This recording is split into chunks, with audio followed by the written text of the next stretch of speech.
À vos micros, Ouais. parlez. On est Rebels. Maintenant, on va passer à FIFA 2015. Donc, je vais demander à Bertrand et Antoine de présenter les nouveautés du dernier opus.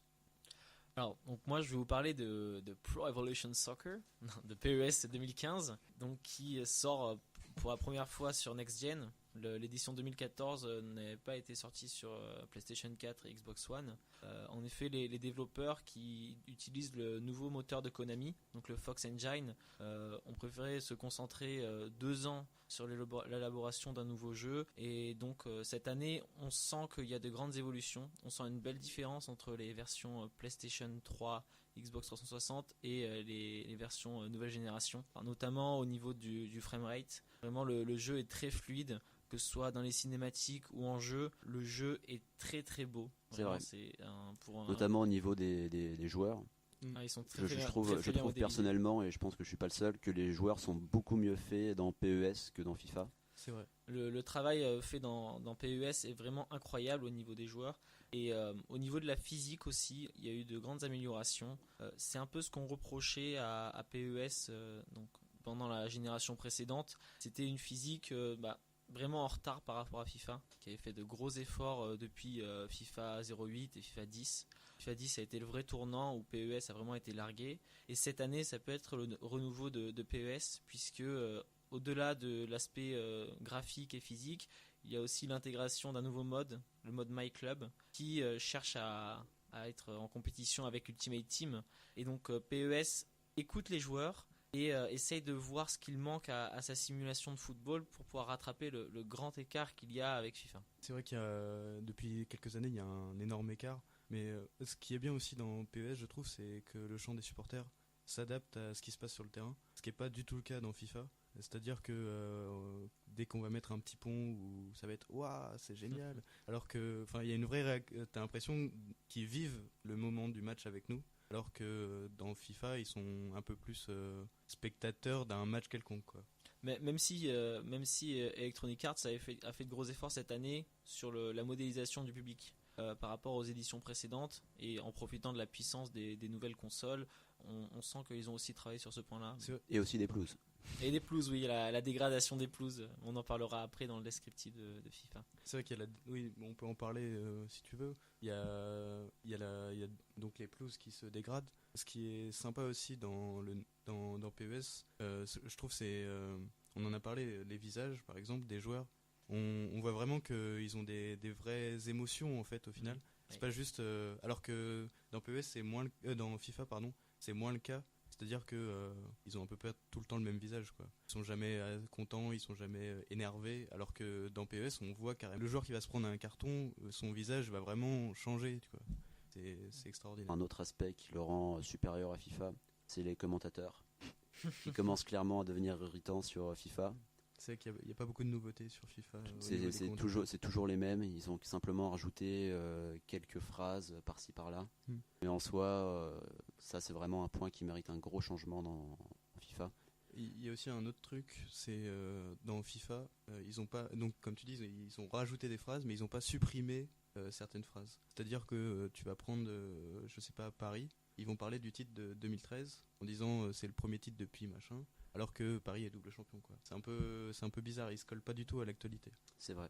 Et pour revenir sur PES, pour terminer avant de passer à FIFA, le point clairement qui a toujours fait la faiblesse de PES, c'est le manque de licence. Clairement, même si le jeu peut être sur certains points supérieur à FIFA, le fait qu'il manque énormément de licences démotive pas mal de joueurs. Donc c'est pour ça que souvent on considère que FIFA est le jeu référence. Enfin, ça les aide pas mal. Et par rapport à ça, alors Konami essaye de se défendre en disant peut-être qu'il faut voir au-delà simplement des licences et se concentrer sur le gameplay. Mais Konami achète des licences tous les ans, mais malheureusement ce sont des licences qui sont assez peu connues, des championnats vraiment trop exotiques pour le public qui est majoritairement européen, puisque le cœur de cible du marché de la simulation de football sur console surtout, c'est l'Europe, la France, l'Angleterre, l'Allemagne sont des pays qui sont des très grands consommateurs, et malheureusement ils ne s'intéressent pas suffisamment aux licences que PES peut acquérir. effectivement. Moi j'aurais une dernière chose à ajouter, c'est sur si j'ai une critique à faire en fait cette année sur PES, c'est au niveau de la jouabilité. Je trouve le jeu un peu trop lent à mon goût, on en parlait tout à l'heure. Faut vraiment, si tu ne construis pas en fait, tu peux pas marquer, c'est pas possible. Alors que dans la vraie vie, si on parle de football, c'est possible d'aller marquer en 3 passes et très rapidement. Alors que sur PES, en fait, le jeu est très lent, donc il faut faire des passes à droite, à gauche, trouver des décalages, et à ce moment-là, on peut marquer. C'est pas possible comme sur FIFA par exemple, de sauter la défense et d'aller marquer en une passe, quoi. Effectivement, surtout ça c'est bien différent parce qu'auparavant dans PES, vraiment les vieux PES, c'était beaucoup plus tourné arcade. On pouvait se prendre un joueur et faire tout le terrain et pour marquer. On pouvait marquer de 40 mètres. C'était du vrai kick and rush. Voilà. Mais la transition a été très difficile pour PES pendant la génération précédente. Et là, il me semble parti du bon pied. En tout cas c'est de bon augure pour les prochains opus. Exactement. Voilà, c'est pas encore parfait parce on l'a dit, il y a pas mal de choses à améliorer. Mais au moins le retour de concurrence pour FIFA les forcera peut-être à changer quelque chose, à améliorer encore plus ces jeux au fil des années. Donc maintenant on va passer à FIFA 2015.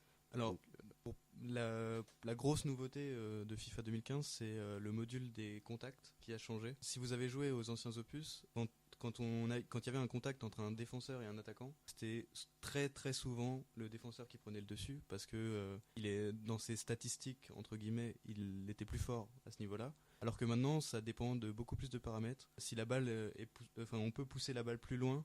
Il y a beaucoup plus les bras comptent, alors que dans les autres opus on pouvait juste se mettre en opposition. Et par exemple, il est beaucoup plus dur de marquer sur corner ou sur des centres de tête. C'est quelque chose qui a vraiment changé. Sur FIFA 14 par exemple, il suffisait de faire 5 centres et on marquait 2 fois de la tête, quoi. Surtout avec un Zlatan Ibrahimovic en pointe. Oui, voilà. Mais même on pouvait marquer avec Messi de la tête, quoi. C'était hallucinant. Si vous aimez la première ligue, c'est le jeu parfait parce que il y a tous les stades. Il y a le stade de Hull City, quoi. Il y a même les chants des supporters. Oui, il y a les chants officiels des supporters. Ils ont vraiment tout de la première ligue. Ils ont tout misé sur la première ligue. Tout misé sur la première ligue cette année, en espérant qu'ils feront de même l'année prochaine avec la Ligue 1. La Ligue 1. La Ligue 1 et la Ligue 1. La Ligue 1 est un peu délaissée parce qu'il y a Paris qui a son stade. Je suis même pas sûr que Marseille ait son stade. Alors que le nouveau stade Vélodrome pourrait être. Il est pas ridicule, quoi. Oui, c'est bien de le préciser. Il est pas ridicule. Il est même très beau. Même le grand. Alors qu'on va organiser l'Euro 2016 l'année prochaine, justement.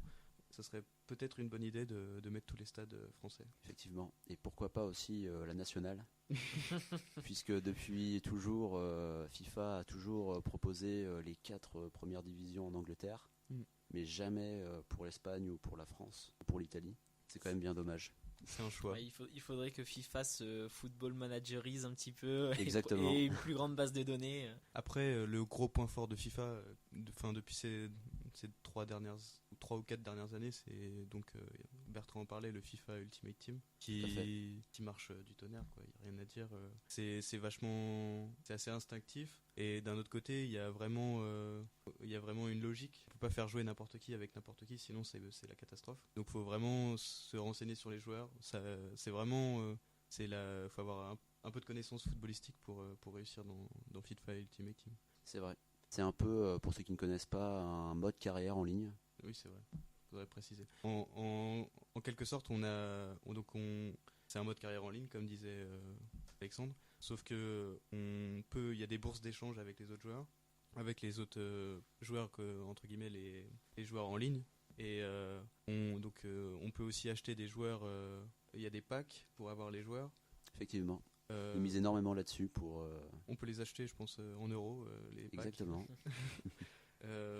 Et puis il y a toujours le mode saison en ligne avec le système des ligues où on monte de division quand on gagne, on descend de division quand on perd. Ça fonctionne toujours très bien. Après, au niveau des améliorations, moi si j'ai une critique à faire, c'est que parfois il y a quelques bugs. En tout cas sur PS3 et Xbox. C'est-à-dire que le problème des bugs. Il y a des bugs. Le joueur va pousser le ballon, va y avoir un temps d'arrêt, le ballon va s'arrêter et là le joueur pourra repartir. C'est un peu spécial. Il y a aussi ce qui m'est arrivé aussi, c'est que le jeu bug ou plante carrément sur un penalty. C'est-à-dire que l'arbitre siffle penalty, puis les joueurs bougent plus et c'est fini, quoi. On peut plus rien faire. Je sais pas ce que vous en pensez de FIFA 2015, mais je trouve que les nouveautés, en soi, c'est plus des correctifs que des véritables nouveautés. Bah, moi je trouve que le système des contacts change beaucoup de trucs quand même. Parce que les attaquants peuvent prendre l'avantage, mais c'est pas tout le temps le cas. C'est-à-dire que c'est plus dur que dans FIFA 14 de faire L1 triangle et de balancer un ballon derrière et de courir, quoi. Ouais, ça c'était vraiment la technique de tous les joueurs néophytes en ligne. Oui, c'est clair. De toute façon, tu prenais le Real Madrid, tu faisais ça sur le côté gauche et Tout à fait. Cristiano faisait le reste, quoi. La grosse nouveauté que je trouve aussi dans FIFA 15, c'est même si ça n'a pas été clairement dit dans leur communication, c'est qu'ils ont vraiment amélioré la fluidité dans le jeu. Dans le FIFA 14, ils avaient cherché à rendre le jeu un peu plus réaliste, avec des contrôles parfois un peu plus longs, un peu plus approximatifs. Mais ils ont réussi dans le 2015 à garder cet aspect-là, tout en ne rendant pas le jeu frustrant. C'est-à-dire qu'on voit bien que les joueurs, c'est plus des robots comme dans les anciens FIFA. Ils ont toujours, on voit quand même qu'il faut toujours bien faire son contrôle et que parfois c'est plus compliqué qu'à d'autres moments. Mais malgré tout, les joueurs sont un peu plus intelligents. Et du coup, ça rend le jeu un peu plus fluide. Parfois, quand ils voient qu'ils peuvent faire la passe en une touche, ils la font en une touche. Ça rend vraiment le jeu beaucoup plus fluide. Ils font beaucoup plus naturellement, par exemple, des talonnades ou des remises. Clairement, c'est un point qui a vraiment été travaillé, je trouve. Ça permet vraiment de dynamiser les matchs et les rendre un peu moins frustrants. Parce que je sais que je connais beaucoup de personnes qui ont vraiment été frustrées par FIFA 14. Ils trouvaient vraiment que le jeu était pénible par rapport aux opus qui étaient FIFA 13. C'était plus dur. 12. Voilà, plus dur. Oui. Après, c'est peut-être le fait vu que ça fait 1 an, les gens se sont peut-être habitués. Et c'est peut-être plus simple de jouer à FIFA 15 parce qu'il ressemble, au niveau de la jouabilité, il ressemble beaucoup à FIFA 14. Ensuite, moi je voulais rajouter quelque chose, c'est qu'au niveau des frappes, il y a vraiment eu du travail. C'est-à-dire que sur FIFA 14, c'était presque impossible de marquer à 30 mètres. Effectivement. Alors que maintenant, si on a le bon angle et l'espace nécessaire, c'est possible de mettre une grosse frappe en lucarne, quoi. Et c'est assez plaisant parce que si on regarde du foot et si on joue à des simulations de foot, c'est pour mettre des buts comme ça, quoi. C'est vrai qu'ils ont pas mal misé sur l'aspect spectaculaire des matchs. Donc on voit très régulièrement des très belles frappes. Des beaux arrêts. Les gardiens, des beaux arrêts. Les gardiens Même ont si vraiment... justement j'avais envie de revenir sur les gardiens. C'est vrai qu'ils ont pas mal misé là-dessus. Parfois le gardien a un comportement très intelligent, mais il est parfois aussi très surprenant, il fait très peur. Parfois il a des réactions incompréhensibles qui amènent souvent à des buts de gag. Donc c'est assez frustrant. Ils ont cherché à corriger ces bugs-là justement avec un patch. Mais même après le patch, on voit toujours des défauts à ce niveau-là. Enfin, je sais pas ce que t'en penses, Antoine, mais... Ce qui est assez frustrant, en fait, c'est que c'est possible de tomber sur un gardien qui va faire 15 ou 16 arrêts dans le match. D'un autre côté, tu peux te prendre 3 buts parce que ton gardien fait n'importe quoi. C'est clair que c'est possible de... je sais pas, moi mon gardien a déjà dégagé dans le but, quoi, sur FIFA 15. Ouais. Et ça, c'est assez puissant, quoi. C'est clair. Bon, je pense qu'on a fait le tour de FIFA 15. Voilà. Merci de nous avoir écoutés. Au revoir. Au revoir.